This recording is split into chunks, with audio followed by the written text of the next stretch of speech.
Welcome to the Ellsworth Advisors monthly update.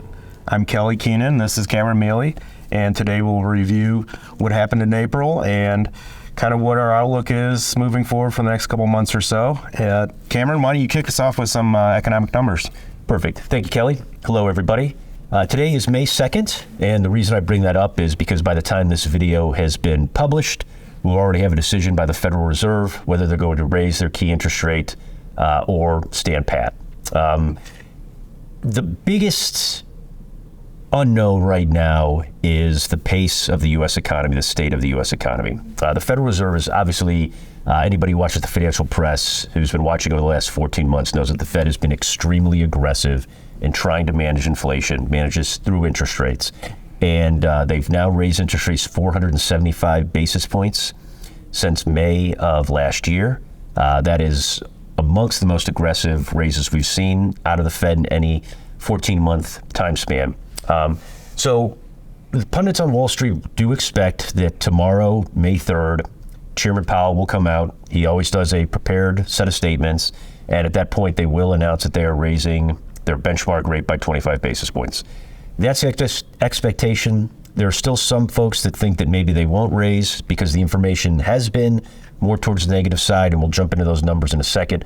But by and large, 90% of Wall Street thinks that there will be an increase, but they do think that there'll be an increase, but the chairman's comments afterwards are going to be more dovish, meaning they're going to take a less aggressive standpoint, a more wait-and-see standpoint, wait to see how the information comes in before making further determinations. It's a small matter of phrasing, but to the market it signals a lot. It signals that finally maybe there'll be some relief from this ongoing increase in interest rates. Right. Expectation is they'll raise in May. A few people think maybe again in June. It's all going to depend on what the data looks like, specifically the inflation data. Yep. So let's jump into really the three numbers that the Fed is looking at as they form this decision on the future of interest rates. First one is first quarter GDP. And on April 27th, the Bureau of Economic Analysis released its advance estimate of first quarter GDP. That number came in at an annualized rate of 1.1%. This was definitely below the consensus rate that was about 2% on Wall Street. This is also below the historical norm for the U.S. economy, about 2%, and is a significant departure from the 2.6% annualized increase we saw in the fourth quarter. Now, this is the Bureau of Economic Analysis advanced rate. So there will be some changes to it, but those changes are usually not material. So, one number doesn't make a trend, but it certainly shows that in the first quarter, economic activity really slowed up significantly. And I think that slowing trend, we're starting to see it a little bit with some of our clients' companies or some of the portfolio companies at Call It Capital. There's been some softness in business, and some businesses have been impacted more than others, but it's definitely, and also in hearing what the earnings announcements have talked about, some companies are doing fine, others are starting to struggle a little bit. The overall trend, I would say, softer earnings, people are, like I said, seeing softness in their businesses. So we're definitely seeing a deceleration of the economy, and the question is, how long does this trend hold? Is it a 1 month issue? And it's just been the last couple of months we're starting to see that softness. So will it hold? Will it not? That's obviously going to influence what the Fed's doing. But the reality is the Fed's always looking at older data. So they won't really be assessing the data or what the economy's feeling now until June, July, which, are we in that soft period? Are we starting a recession? Who knows? And, once again, we discussed this before, is how severe will that recession be? I mean, I think it's going to be a lot more idiosyncratic, where some industries are going to get hit a lot harder than others. Other industries are going to, chug through it just fine. Yeah, it certainly doesn't seem like we're facing a pending broad-based recession. More of an industry or company specific. It's hard to argue that, because for the most part, a lot of companies they're really healthy balance sheets and they're not overextended. Bottom line. So we've got weaker first quarter GDP than expected. The next number is the producer price index. So this is the cost of inputs that go into the U.S. economy. So think in the manufacturing, you're talking about steel, lumber, concrete, energy, all the inputs that come into making finished goods. And on April 13th, Bureau of Labor Statistics released its March reading of the PPI index, which showed a 0.5% decline in March and a 2.7% increase year over year. This is the smallest year over year increase since the pandemic. So again, good news. Inflation does seem to be trending down, which means the Fed is, what they're doing is working. Number three, or third piece of information, is the personal consumption expenditure price index. So this is expenditures of the consumers, basically weighing the health of the consumer. On April 28th, Bureau of Economic Analysis reported that annual personal consumption expenditure price index eased from 5.1% in February to 4.2% in March. So this, again, reinforces that there is a slowdown in the overall economy, which is also translating into a slowdown in the cost of inputs, which is also translating into a slowdown in consumer. So we've got those three major data points that the Fed usually looks at when forming policy. On top of that, we have the collapse of Silicon Valley Bank, we have the collapse of Signature Bank, and just this weekend, we had the takeover of First Republic Bank, and now First Republic Bank's assets have been sold to JP Morgan. They bought about $92 billion of deposits. And just to top it off, we have an upcoming debt ceiling fight between the Biden administration and Republicans in the House. So that is, I think, a lot of hope based on this uncertainty and some of this negatives is where people are forming this hope that maybe the Fed is going to finally take a step back and say, we think we've accomplished what we wanted to. We're going to let this play out.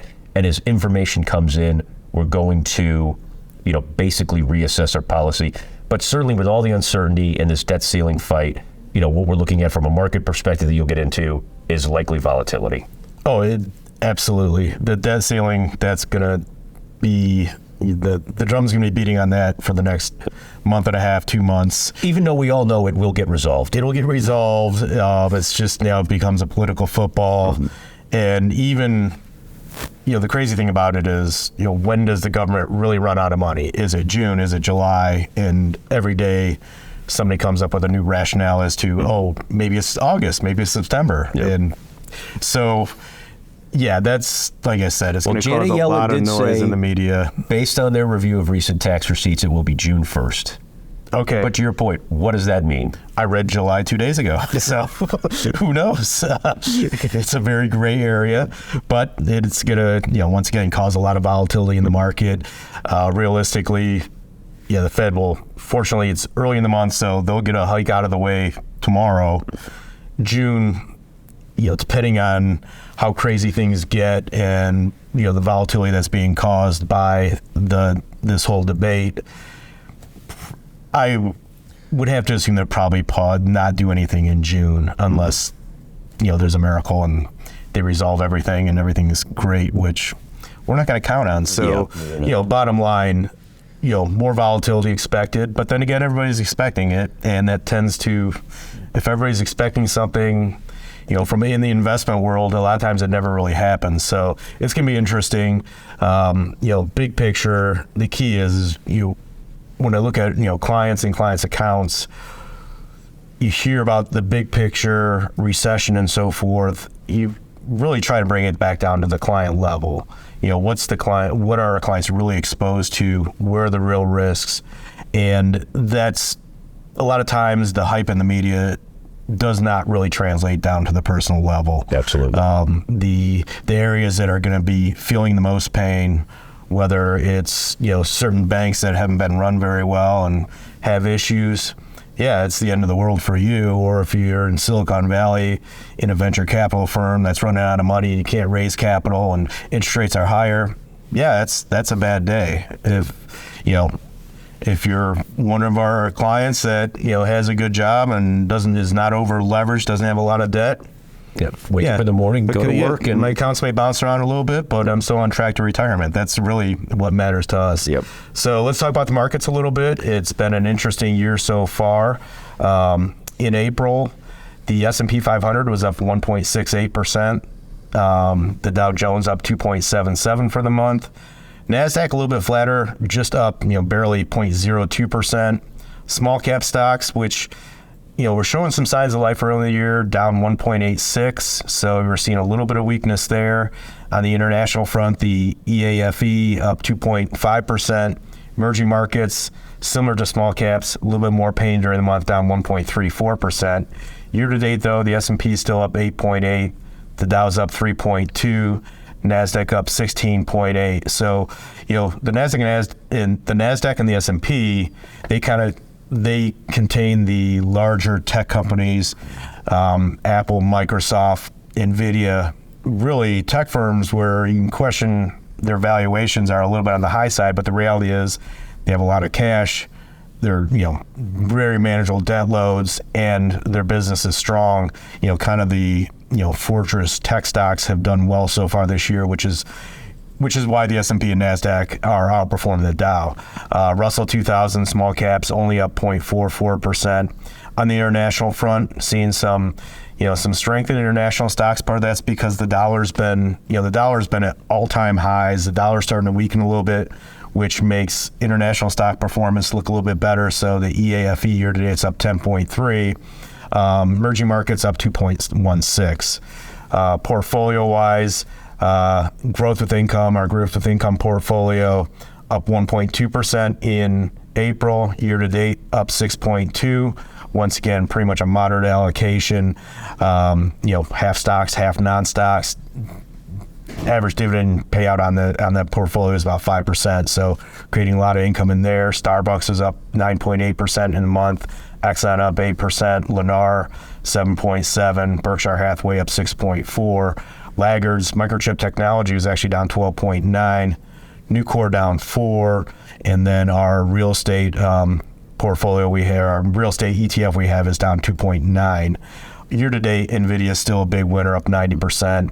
Lennar's up 25.5%. Disney, which caused a lot of pain last year, rebounding a little bit, up 18% there. Starbucks up 15.8%. Big laggers. CVS pulled back 20%. J&J, which has been a good performer for us, down 6.7%. Honeywell down 6.3%. In our dividend yield portfolio, pretty flattish month there, only up 0.2%. Year to date, once again, just under 1%, up 0.8%. So dividend stocks, pretty lackluster so far this year. They are yielding about 3.5% dividend yield on the portfolio. Merck up 8.5% in the month. Southern Company up 5.6% for April.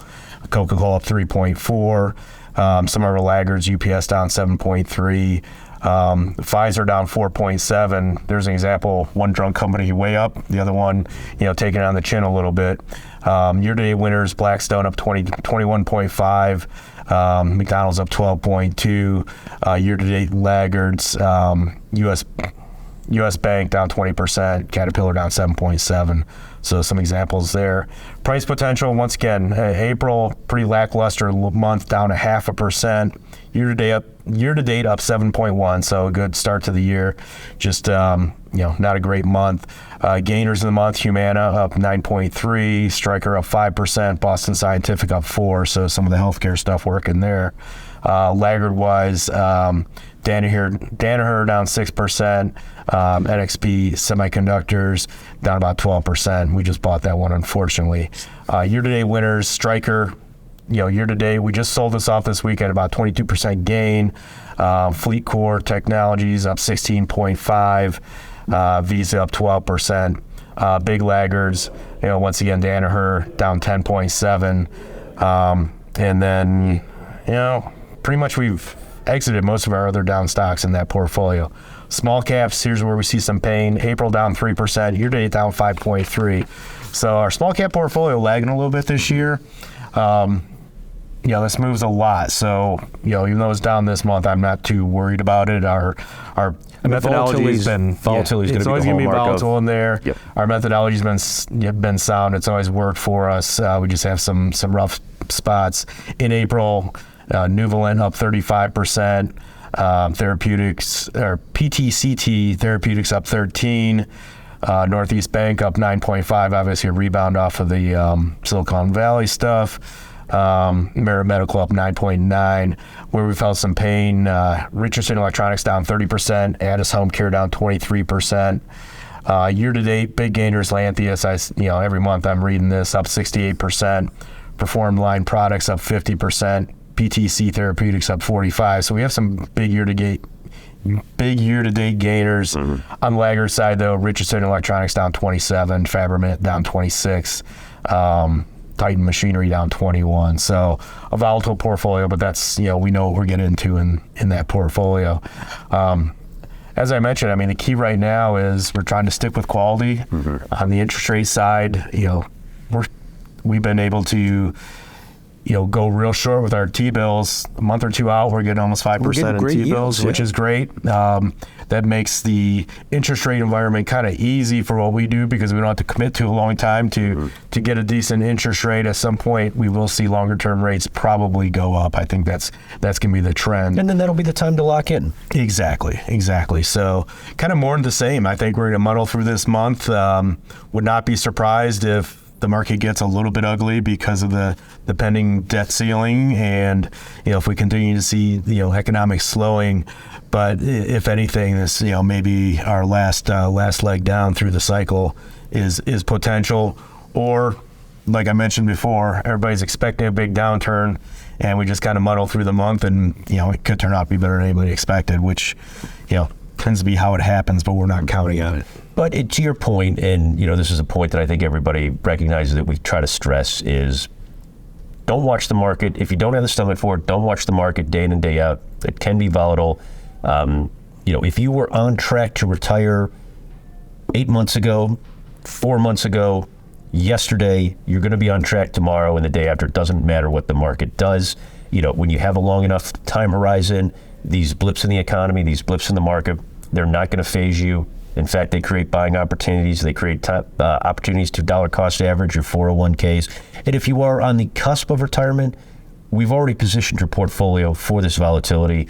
You have a lot of fixed income, you have a lot of cash, you have a lot of commodities, you have very conservative equities. So what you guys need to do is sit back, relax. If you got a good job, and you haven't overextended yourself, you're going to be fine. And if you have, let's sit down, let's figure out a way to work through it. But at the end of the day, the team here at Ellsworth are working every day on this stuff, making sure that we can provide the best financial future for our clients, and we take that job very seriously, and appreciate your trust. Thank you, and have a great month.